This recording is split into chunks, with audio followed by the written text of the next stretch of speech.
Hey, what's up? This is Pete here and welcome to 7 ways to transform your business into a legit money-making machine. Here comes the money. Here we go. Money talk. Here comes the money. Money, money, money. Dollar, dollar. Dollar, dollar. You know, when we talk about that thing, money making, we normally think of ourselves having to make the money. But I'm pretty sure you didn't start a business for you to have to be out there all the time making the money for your business. Of course, you need to be leading your business, but the main issue that I see with most business owners and the main challenge that they have, maybe this is something you share as well, is that instead of feeling like we own our business, it's the other way around. We start a business and then we feel like the business owns us. It owns our life, it owns our time, it owns our happiness and our stress levels. And your business shouldn't be that way. There's very much 2 types of businesses that you can have. You can have a business where you've got all of those kind of negative associations with, and then of course you still have the positives of owning the business, or you can have a business where you've systemized it and it becomes a money-making machine for you. Now that doesn't mean that you can sit back and do what you want, and I'm pretty sure that you're not the sort of person that even if you were making all the money in the world, that you would just retire to a beach on an island somewhere.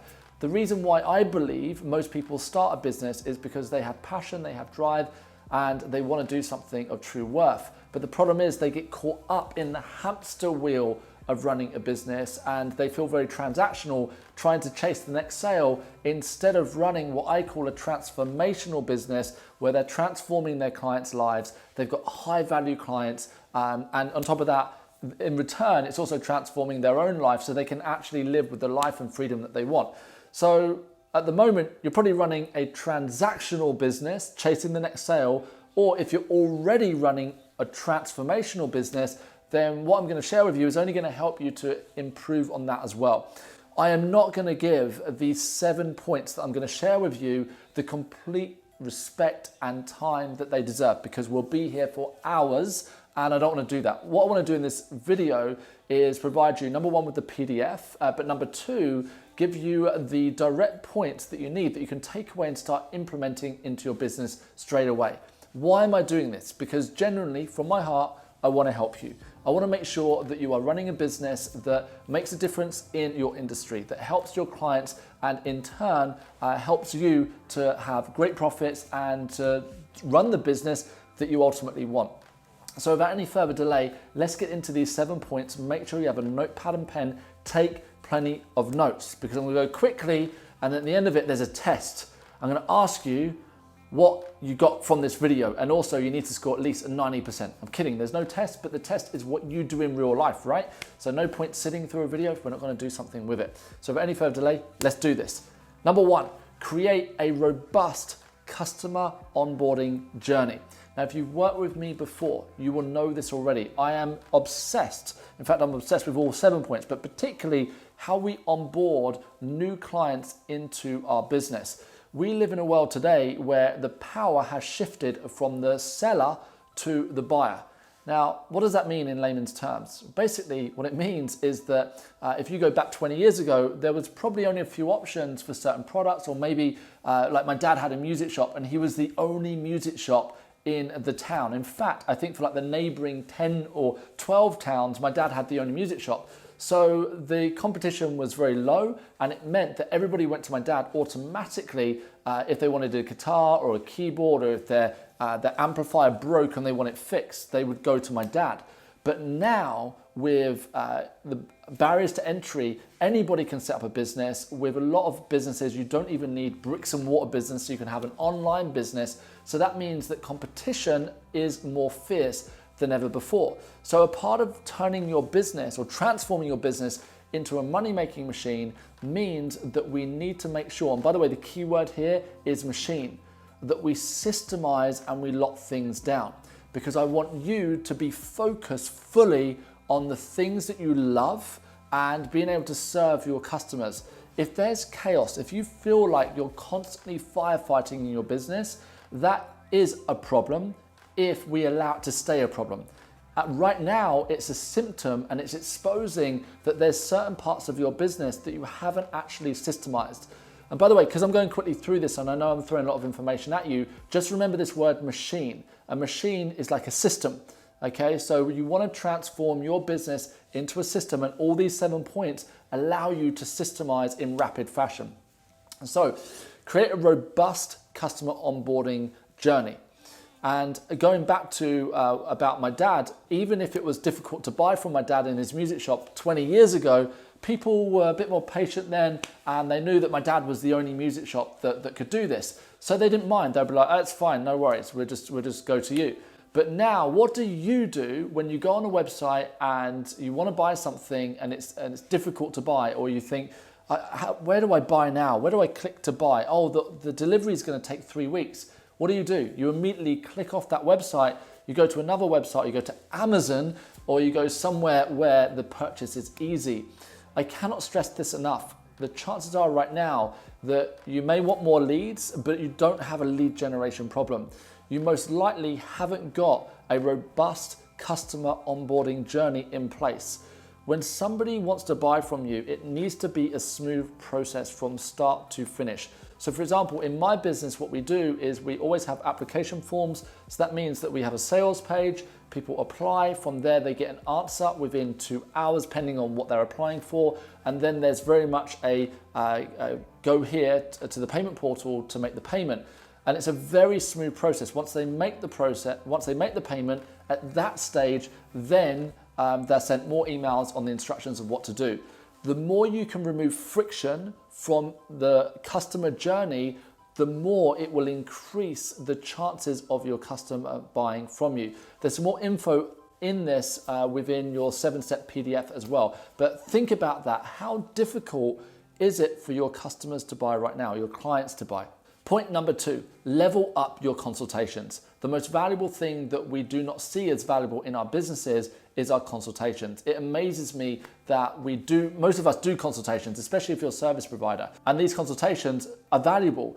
I always talk about that your consultation should be worth £1,000. Imagine that you're charging £1,000 for your consultation. And I'll tell you why consultations are so valuable, because that's where the sale is made. Also, it's where you do all the asking the right questions and understanding that you sell with questions, not with answers, and you get to the root of the real reason why that client is speaking with you in the first place, whether you're speaking to them online or in a face-to-face consultation. And the major problem for 99% of businesses is that they haven't locked down their consultation to an exact science.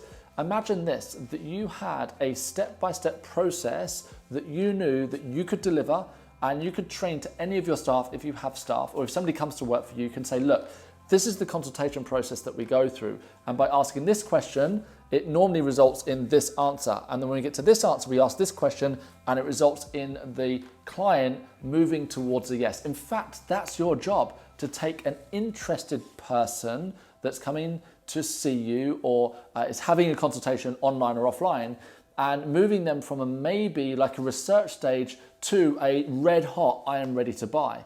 But the problem is that with consultations, we tend to be all over the place and we don't have any system in place. So my advice here is to figure out what system is going to be best, what's going to create predictable outcomes in your consultations. Think about it this way. We all have high value clients. The clients that you have in your business right now who have already seen you are already high value, but we don't find more high value clients. We create high value clients by being able to serve them on a deeper level. You do this in your consultation, but it comes with commitment. It comes with really dissecting your consultation process and saying, are we maximizing the consultation, and then systemizing it? And then if you have a team, training it to your team. Number 3, build a powerful solution. This is one of the most overlooked opportunities for every single business. You've probably heard about niching your business or specializing in what you do, and that's a very generic term. But instead of talking about that, why don't we focus on creating our very, what I call blue ocean strategy. So instead of being the red ocean over here, competing with everybody else, you're in your blue ocean, you're not competing with anyone. You've created this like amazing opportunity, even with a whole potential new target market. So how you can do that immediately is by creating a powerful, high value solution. I started this when I was training for companies, and I wanted to be a sales trainer, and all the other sales trainers were going in doing 1-day courses up to 5-day courses. And I found that pretty generic. And also I was frustrated because I knew that just going in and doing some training for a company wasn't going to be enough to transform their sales. So I did this by accident, by the way, and it became my powerful solution. I created a process called the Sales Transformation Program. Yeah, so it's a pretty straightforward name. But basically what happened was that it became a formula that I used where I'd work with the company for 5 days. Day 1, I would go in and train all of their staff. The following 4 days, I would be in the company and I would be looking at their strategy, how they recruit staff, all of their systems behind how they sell, everything. And then I would support them for another 30 days remotely as they implement everything that we've changed. And what I noticed was that by doing this, I could get the best results. So it became my powerful solution. I don't do it often anymore, but now and then, if I get the right inquiry and it feels right, then I still go ahead with this. But think about this in your business. The chances are right now you're chasing the next client, or you're just trying to package things together. I find personal trainers who are like, oh, I sell 10 sessions. So what? Like, people are not finding 10 sessions necessarily valuable. But what if you said, I will help you get in the best shape of your life. I have a body transformation program. Make that your powerful solution. Everybody wants to sell high end. Everybody wants clients that are worth thousands of pounds. And guess what? Whether you're running a salon, coaching business, recruitment, whatever, you can have clients that are worth thousands of pounds. I've seen it in every single industry. It works, but it means locking things down, creating a system, and basically transforming your business into a money-making machine. And it means that right now, as I'm talking, you want to be thinking, hold on a second, what service do we currently offer that we can actually package together and create a powerful solution for our clients? Sure enough, it might not look exactly the same for every single client. You may want to bespoke it depending on the sort of client that you've got, but you want a product or a powerful solution that is worth a minimum of £2,000. If you've not got a powerful solution that's worth at least £2,000, you're not making a significant enough change in your clients' lives. So think about, what can you offer that is worth at least £2,000? Oh, by the way, I know for some of you watching, you might think, but Pete, actually we focus more on low value and getting the numbers in. Well, if you, for example, run a hair salon, what you can do is you could sell more of a VIP membership, and over 1 year, that solution can be worth £2,000. So think outside the box, think differently to the rest of your industry, because believe me, if you do what the majority do, you will get what the majority get, and usually that isn't much. Find your blue ocean and create your powerful solution. This leads well into point number 4, which is stop chasing crumbs. When we are chasing after the small figures and the individual coaching sessions, if you're a coach, or just a consulting day, or whatever the fact is, we will spend our whole life trying to get the next client, and it's exhausting. I've been there. It's tiring, it's overwhelming. You almost feel like you're begging for the work. You're losing clients left, right, and center. You get disappointed when a client doesn't show up or cancels, and you think to yourself, oh my goodness, is life really meant to be this way? The answer is no, it doesn't have to be. If you start putting the right things in place, the right things can start to happen for your business. But what it means is that you have to have a mindset shift. I'm going to keep this quite generic for now. I do go into a lot more depth into how we make the shift in our mind in other programs. But for now, bear this in mind. If you feel that you're chasing crumbs, you're going to be using the most valuable asset of all, which is your time. If you're getting those 40 quids here and those 20 quids there and those $100 over here and those couple $100 there, and you just keep doing that, you are still exchanging your time for that. So rather than chasing all these little crumbs, wouldn't you be better to think more strategically, think about, hold on, if I can have a powerful solution, lock down my consultations, make sure that the onboarding process is smooth. You see how we're reverse engineering this. Now I can have clients at £2,000, £3,000, for example. I only need 10 clients a month, and now I'm at £30,000 per month just for me, let alone if I have any staff as well. So is it doable? Absolutely. I've seen it too many times before, but it requires the work to transform your business into a money-making machine. Number 5, you might not like this one if you have a team, but lean up your team.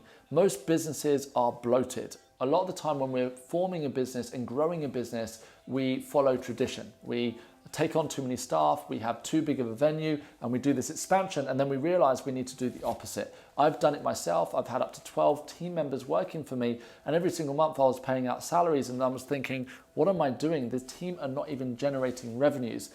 There is a lot of depth to this, but the quick version is that your team have to be revenue producers. If they're not revenue producers, then your team is bloated, you're gonna be stressed out, you're gonna feel like you live for your business but not in the right way, and also you're going to feel that your business owns you instead of you owning your business. Take a look at your business and ask yourself, can I do this with a more lean fashion?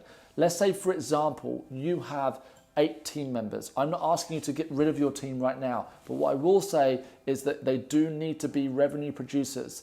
And look at it strategically and ask yourself, if I lean this up to 4 team members, how can this impact the business? Because your focus for those 4 people, you can take your best 4 people and work with them and help them. Now your revenues can go through the roof. We just have 3 people in my team now, and that includes me.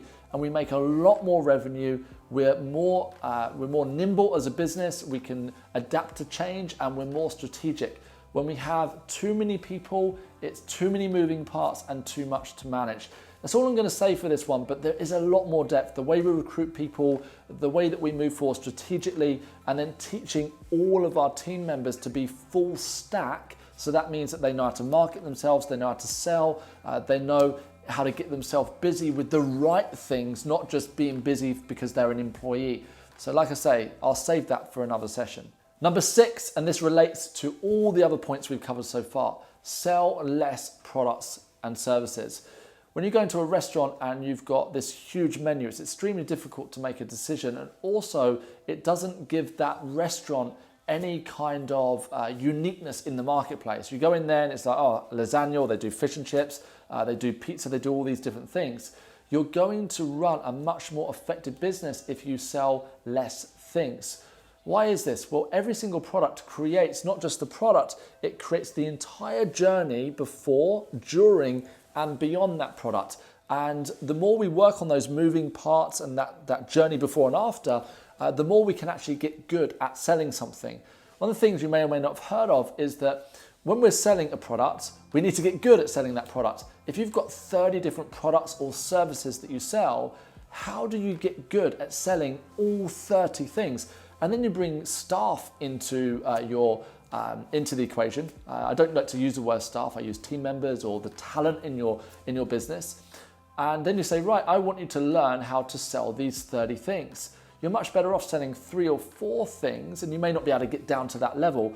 Ultimately, you want to get down to 1 product, right? But let's say you get down to 5 or 6 products from 15. Now you've only got 5 or 6 things, and you can measure things a lot more accurately. You can put the right KPIs, key performance indicators in place, and you can manage all of those numbers, and it becomes a much smoother process. You can know exactly how much it's costing you to bring in a new client because we have our CPA, our cost per acquisition, and selling less helps us to sell a lot more. And so, yeah, selling less products and services. Finally, number 7, and this is a big one. Focus on the RGA, the revenue generating activity. I want you to write this down right now. There will always be little jobs to do. You can spend the rest of your life being busy. If you have a team, and by the way, when I speak a team, they might be self-employed, they might be employed, you might outsource. But ultimately, it's not the time that we have because we all have the same amount of time.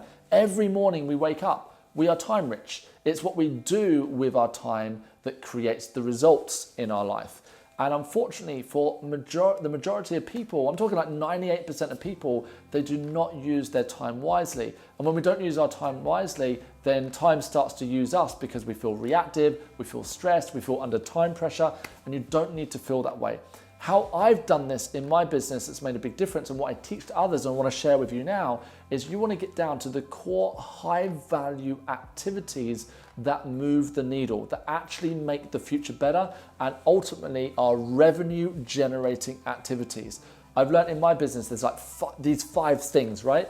And if I stick with these 5 things and delegate the rest and allow myself to stay within this zone of genius, and it's not always perfect, but as long as I stick within these 5 things, the business always moves forward.